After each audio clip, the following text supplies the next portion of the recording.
I'm Anil Kumar sharing with you a question from my subscriber. It is based on vectors. The question here is, if a equals to 3x plus 2y, now these are all vectors, so let me write these dashes on the top, signifying that these are vectors, right? So these are all vectors. Now let's read the question. If vector a equals to 3x plus 2y and vector b is 5x minus 4y, find x and y in terms of a and b. So that's the question for you. You can always pause the video and then look into my suggestions. And I hope this helps you a lot to understand how to simplify or rewrite vectors in different forms, right? So what we are given here is that the vector a is equals to 3x plus 2y and vector b is given to us as 5x minus 4y. And we need to find x and y in terms of a and b.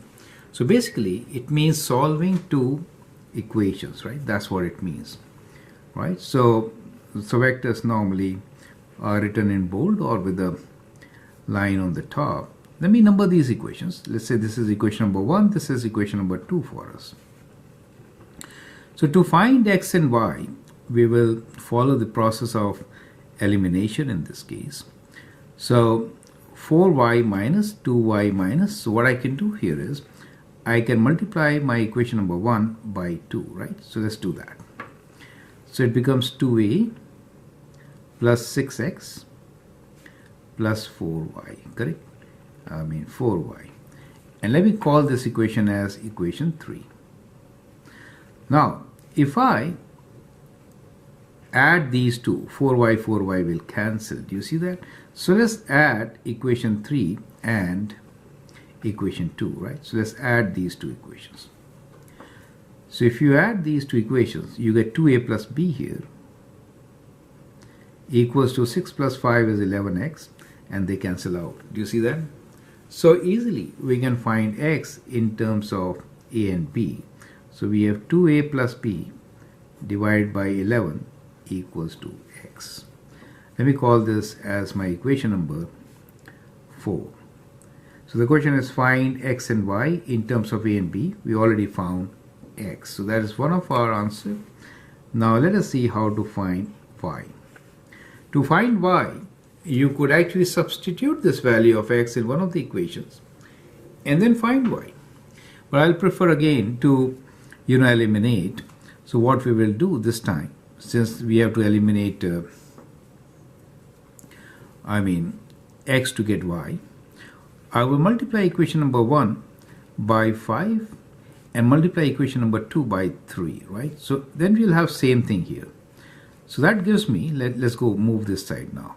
So if I multiply equation number 1 by 5, I get 5a equals to 15x plus 10y. Is that okay? Now, if I multiply the second one by 3, I get 3b equals to 15x minus 12y. So these are our equation number 5 and 6. Okay. If I do equation 5, take away equation 6, what do I get? So if I take away, we get 5a minus 3b, perfect. This cancels off and that becomes minus of minus is plus, so it becomes 22y, perfect. So from here we can write what y is. It is 5a minus 3b divided by 22. So that is how we get the value of y. Now I prefer this method since it's kind of independent of the previous one. Imagine if you would have done a mistake here, then you would have got both incorrect answers. Now this gives you a flexibility, at least one of them is correct, right? So okay, so that is our answer. So we get the value of x as equals to 2a plus b divided by 11 and the value of y as 5a minus 3b divided by 22. You can always substitute and check if you want. That's how we should be solving such questions. I'm Anil Kumar, and I hope that helps. Thank you once again for sharing this question with me. All the best.